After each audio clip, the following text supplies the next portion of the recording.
guys, welcome to new video. So ee video lo manam student direct stream Canada enduku SDS ni aapeshindi. Canada has abruptly ended its student direct stream program effective from Friday, November 8, 2024. The SDS program, which fast-tracked study permits for thousands of international students, has now come to a sudden halt. Or else danni inka complete ga stop chesesindi anamata. Ante inka aa category lo visa ni evaru apply cheyaleru. What is SDS? ఈ SDS వల్ల మన Indians ఎట్లా benefit అయ్యారు, మన Indians తో పాటు ఏ countries effect అయినాయి ఈ వీడియోలో కంప్లీట్ గా తెలుసుకుందాం. సో ఈ వీడియోని ఎండ్ వర్క్ చూడండి. ఎవరైతే కెనడాకి ప్లాన్ చేస్తున్నారో వాళ్ళకి ఈ వీడియోని ఖచ్చితంగా షేర్ చేయండి. అండ్ ఆల్సో కామెంట్ సెక్షన్ లో మెన్షన్ చేయండి ఇంకేమేమి చేంజెస్ రాబోతున్నాయి కెనడాలో అనేది మనం ఈ వీడియోలో డిస్కస్ చేసుకోబోతున్నాం.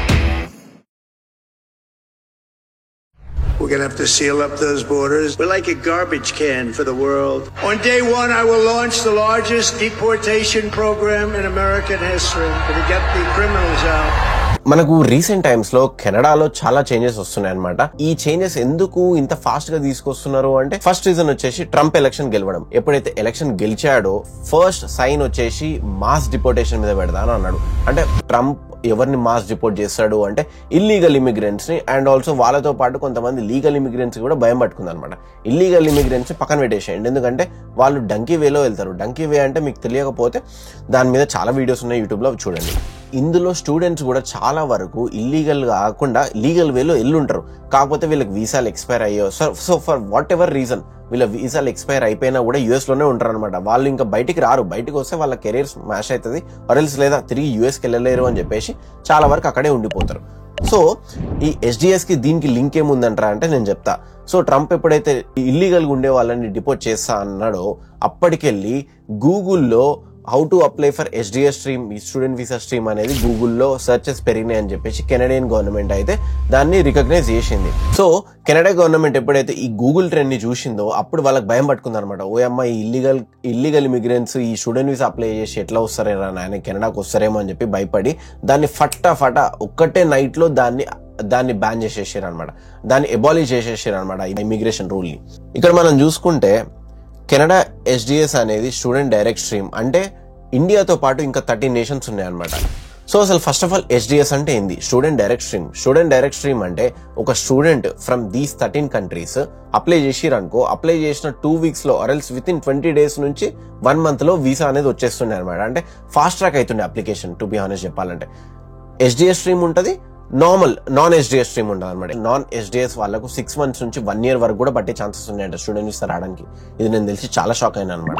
ఆస్ట్రేలియాకి కూడా ఇంత ఉండదు. ఆస్ట్రేలియాకి మాక్సిమం ఉంటే 1 or 2 months, మాక్సిమం 3 months అంతే. 1 to 3 months లోపల స్టూడెంట్ వీసా వచ్చేస్తుంది నువ్వు అప్లై చేసినప్పటికెళ్ళి.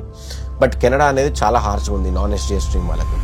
సో ఇక్కడ మనం చూసుకుంటే కెనడా అనేది మనకు తెలిసిందే ఒక పాపులర్ డెస్టినేషన్ అనమాట అబ్రాడ్ లో చదివే వాళ్ళకి.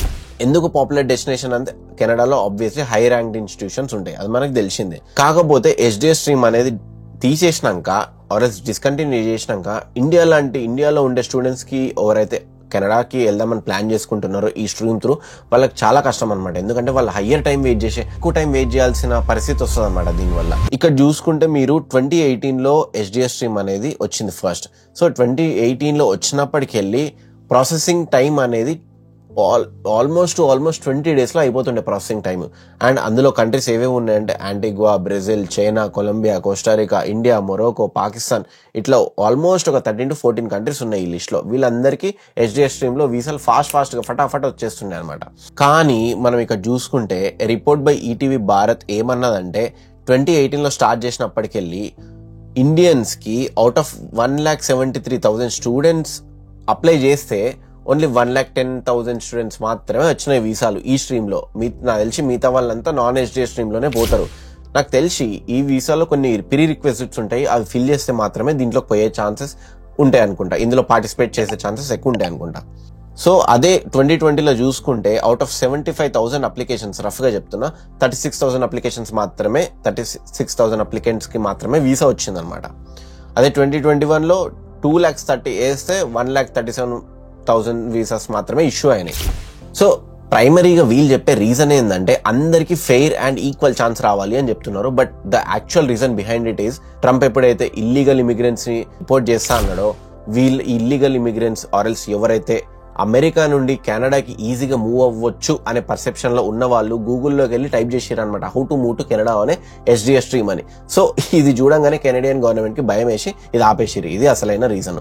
కానీ నార్మల్గా పైకి చెప్పే రీజన్ లేదా ఏ గవర్నమెంట్ లేదా ఏ రిపీటెడ్ కంట్రీ చెప్పుకునే ఎవరైనా కవర్ డ్రైవ్ ఇవ్వాల్సిందే కదా. ఆ కవర్ డ్రైవ్ లో భాగంగా మాత్రమే our goal is to strengthen program integrity, addresses student vulnerability and gives all students equal and fair access to the application process as well as the positive academic experience.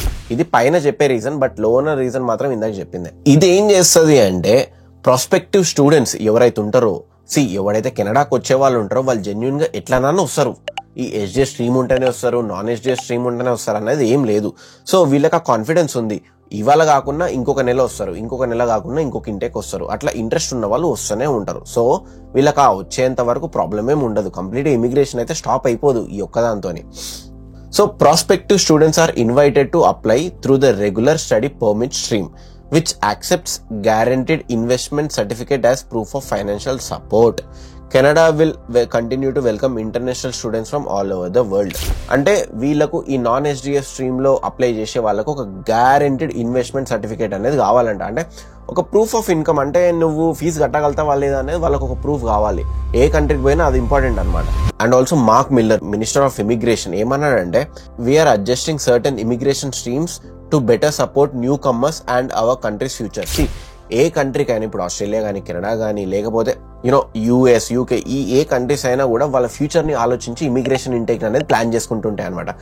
For example post Covid తర్వాత 2021, 2022 ఈ టైంలో, ఈ particular years లో చాలా మంది students వచ్చేసారు అనమాట. అంటే వాళ్ళకి కావాల్సిన ఇంటేక్ వచ్చేసింది అనుకోండి, ఇంకా వాళ్ళు ఫ్యూచర్ లో తగ్గించేస్తారనమాట. రూల్స్ అనేటివి ఇంకా స్ట్రిక్ట్ చేస్తారు, సో దట్ ఇంకా ఎక్కువ మైగ్రేషన్ రాకుండా, ఎక్కువ మైగ్రేషన్ ఎప్పుడైతే ఎక్కువ ఉంటుందో వాళ్ళకు బర్డెన్ ఎక్కువ అయిపోతుంది అనమాట. In terms of housing crisis వచ్చేస్తుంది, హెల్త్ కేర్ సిస్టమ్ మీద బర్డెన్ అయిపోతుంది, ఇన్ఫ్లేషన్ హై అయిపోతుంది, జాబ్ గ్రోత్ అంత ఉండదు, జాబ్ కాంపిటీషన్ హై ఉంటుంది, మార్కెట్లో సిటిజన్స్ తో పాటు ఇట్లా వచ్చిన ఇంటర్నేషనల్ స్టూడెంట్స్ కూడా ఎక్కువైపోయేసరికి కాంపిటీషన్ అనేది చాలా క్రియేట్ అయిపోయి జాబ్ స్కేర్సిటీ అనేది వచ్చేస్తుంది అనమాట.